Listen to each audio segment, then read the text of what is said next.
Speaker. Yeah. Sure, we can begin. Okay. Okay. Hello, everyone. Hope you're having an amazing Monday and welcome to the Reality Bang. I'm RJ Yohann, your host for the session, and thank you for tuning in. That said, if you guys want to contribute to our topics, have anything to say, or just want to tell us what an amazing job you're doing, you can reach out to us at 6364252164. Now, let's jump right into today's topic. The topic is understanding artificial intelligence, and we have a special guest for the show. Mr. Himanshu Mandal, could you please introduce yourself to our audience? Thank you, Yohann, and thank you to FEBA India team for giving me this opportunity. So I come from a very humble background of engineering from MIT, and I've done my PGDM from ISBR Business School, Bangalore, and I've worked in the corporate for about a year or so, and in between that I've learned a lot, especially worked in change management. Learned a lot of innovative tools as well, and in all this, I have seen that the applications of AI, they have played a very important role till now, and going forward as well. I think it will play a very important role in my life. Okay, it's indeed a pleasure to have you, sir, on the show. Now, for this edition of the Reality Bang, Mr. Himanshu and I are going to be having a discussion about artificial intelligence and give you guys a better understanding about today's topic. So, my very first question to Mr. Himanshu would be, how quickly has AI actually progressed since the dawn of 2000? I mean, if you look at AI, it is not, we cannot simply limit it to say that it progressed only from 2000s. We have to look at, how AI actually originated. And funnily enough, everything, has a starting point. And for this, for the evolution of AI as well, we'll have to go, right back to the Second World War, where you had German scientists and German cryptographers who were trying to send Enigma codes. And what happened was that there was a very famous scientist by the name of Alan Turing who designed a machine which was designed to break those Enigma codes. And from that he developed the Turing test as well. So that's where the AI, or the birth of AI actually happened. Then throughout the 60s, you had much more development. So we had neural network forming. You had you had deep learning platforms as well building up. So through the 70s and 80s, and the actual origin of AI, or the birth of AI, you could say, was came in 1990s, because that's when more and more digital data was being collected. And this digital data, the AI could be trained, or any machine could be trained on this digital data. So that's how you had machine learning developing, you have deep learning developing, and as things progressed, you had the famous IBM supercomputer called as Deep Blue, which defeated Gary Kasparov very famously, in a chess match. And that's where you could say that the machine had actually overpowered, humans in a very straight fight. And with progress of time, of course, you have something called as GPT, or generative pre-trained transformer, which has made such a big stride in our lives as well. If you look at the evolution of AI, right from the starting of something called as Boston Dynamics robot, if you look at the origin video of that robot, it started as very small and very small steps, like literally taking a first step, right?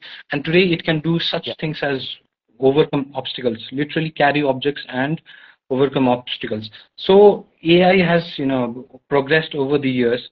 It has definitely developed into something that is so integral to everyday life of human beings that it cannot be ignored at any cost. Yeah. Now, building upon what you just said, now let's talk about stocks now. Is it actually worth investing into artificial intelligent companies like that program these AIs? I think that's as good as asking, is it good to invest in the future? And I would say that yes, because AI is the future, whether we like it or not. AI is the future. You have something called as IBM is developing Watson X, which is a super AI on its own. So would you say that, would you not want to invest in IBM then? You have got a lot of banks as well which are developing their own AI platforms. So would you not want to invest in AI as well? So rather than, answering this question by, you should follow these stocks, you should follow that stock, there are, millions and millions of YouTube channels, videos, and so which, explain about how to invest in stocks, which are the best stocks for you. I would say that rather than that, do your own research. If you are actually interested in investment like any other stock, treat it like any other stock, and do your research. As long as the groundwork is good, I think you can definitely make a safe investment in any stock. Also, I feel that rather than focusing on influences, you should focus on Senate hearings, and you have your US Congress hearings, because these senators and these congressmen and women, they get a lot of insights. If you see, like I mentioned, AI itself came out of World War II, and in these very important and crucial Senate hearings, you get a lot of information about which companies the investors or the what do you call the congressmen or women are actually investing in. So I would say that if you really want to invest, do your research. There are so many platforms right now which use AI themselves to what do you call suggest stocks. Be very careful of them. Of course, today you can program ChatGPT to basically teach you how to, or even do your financial investments. But I would still caution, say that be cautious about where you invest in, rather than should I directly invest just for the sake of it? No. Yeah, that was once again a very insightful theory, like very insightful information that you just gave regarding the stock. And also now, speaking about AIs now, there was certain AIs that, threaten to end humanity, like, in these small interfaces. Now, Hmm. was that actually an error in the programming, or will it actually play out in the future? Um, so there was a AI called as Chaos AI, very very interesting AI program which was designed within your Chat GPT. What the purpose of this AI was essentially to destroy humanity, right? And it was of course programmed by a human being. So you would not need AI to destroy humanity. You would need human beings itself to destroy humanity.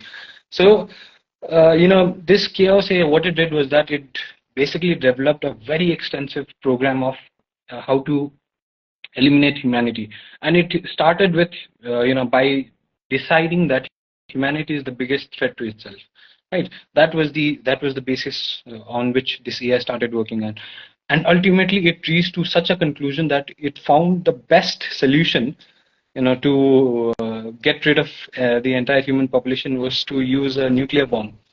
Specifically, it Oh, somehow okay. looking online, somehow looking online, it found a Russian nuclear program which was determined to develop, if I'm correct, a Tsar 58, a Tsar 38 bomb, which was 3,000 more than 3,000 times powerful than the Hiroshima bomb.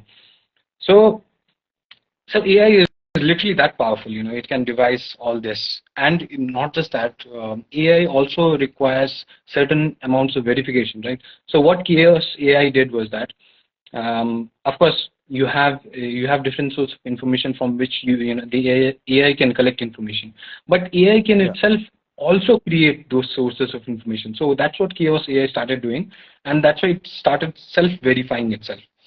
And that's how this entire plan to destroy humanity was put up. Fortunately, the programmer who played with this, he closed the program very soon, but it gave a very very stark warning to all of us that what and how powerful AI can be. There is also something called as Auto GPT, right, which is essentially God Yeah. GPT, which requires no human intervention at all. You already have self-driving cars in place, right? Which you could be asleep, and no one would be required to be behind the wheels, and you could still drive yourself. We have got such drones as well, which today are used to autonomous drones, which today are used to detect and get rid of specified targets as well. So these things are already existing. I would refer to the stark warning, which was again given by James Cameron, who said that, look, I already warned you guys in 1998 through my movie The Terminator, and you guys did not listen. Now here it is. Here is the reality. And I would say that it's humbling sometimes to to feel that, look, we have created something that is so powerful that it one day it can and essentially make the entire human civilization extinct. On the same hand, you have such great applications of AI, right? Which again, AI is, I would say that AI is just like a calculator. We cannot get rid of it.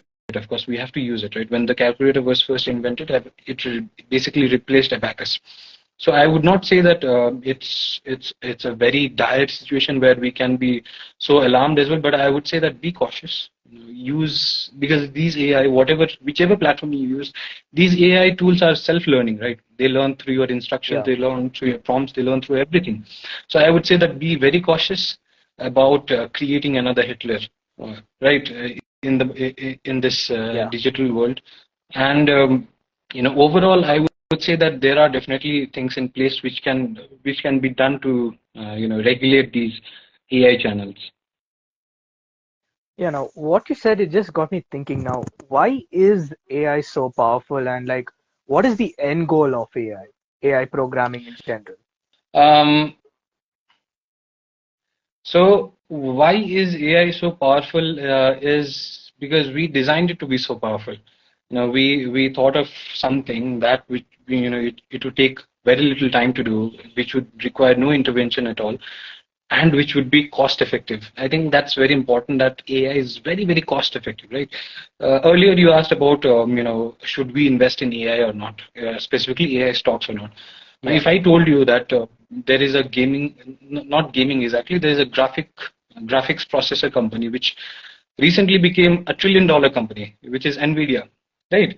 Now that Yeah. Nvidia did not become $1 trillion just because of the gaming industry. It became $1 trillion company because now those same processors are used to develop and make use of all these AI, excuse me, all these AI platforms, all these AI tools. And that's how AI has developed to be so powerful, right? It's because we designed it to be so powerful.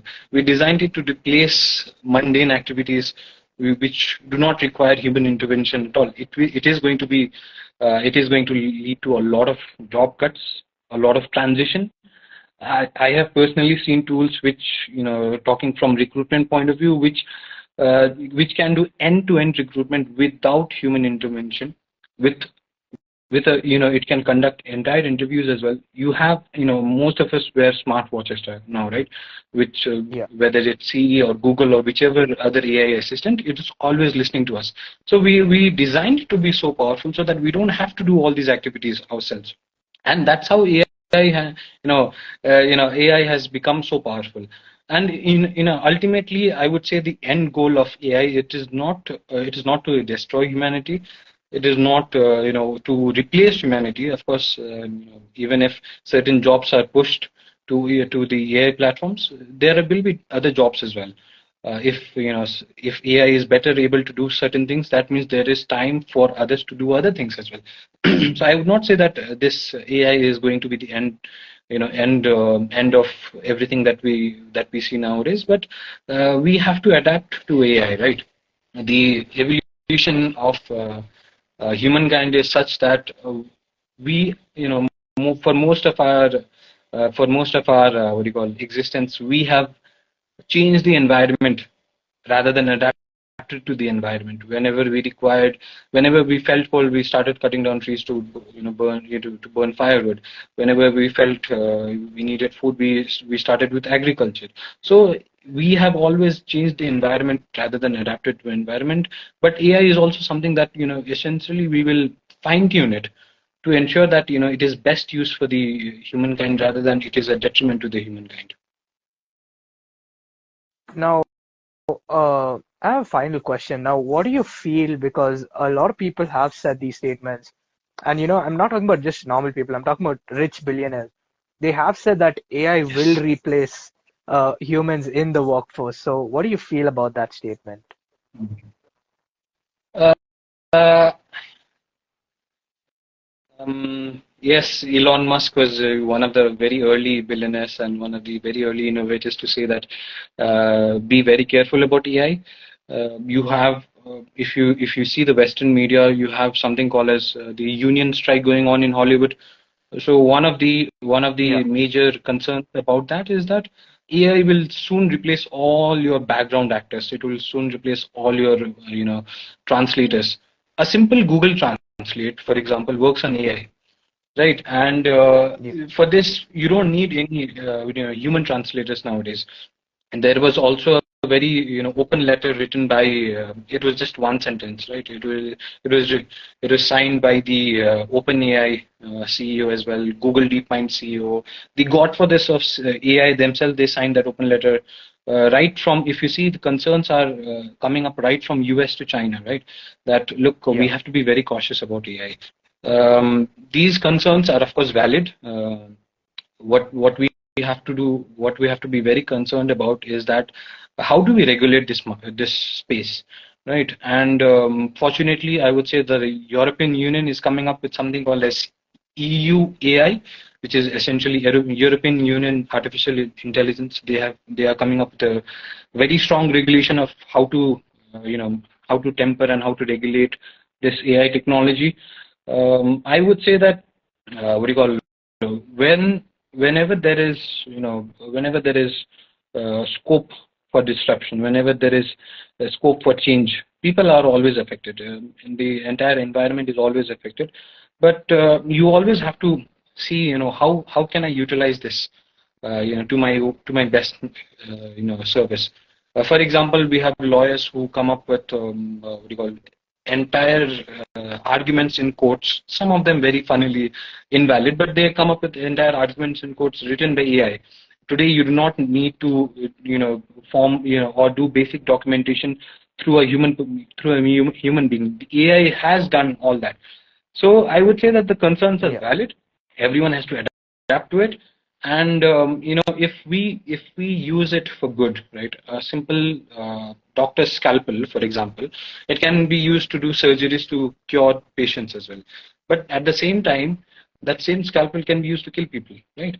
So I would say that it's best, yeah, to say that how do you use this AI platform? How do you ensure that the negative aspects of AI are limited, and only the positive aspects to the maximum possible are utilized by humankind. yeah. Also, once again, that was very insightful information. And that officially brings us to the end of today's show. Thank you, Mr. Himanshu, for joining the show and giving us your valuable insight into artificial intelligence.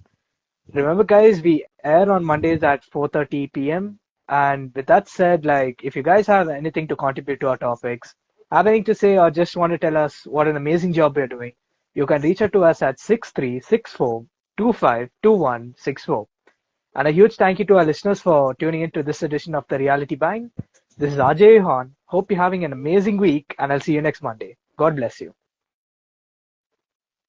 Thank you, Johan, and thank you to Team FEBA India for inviting me, and looking forward to more and more sessions with you. Thank you, everyone. Yeah. Yeah, we are looking forward to having you as well. Thank you.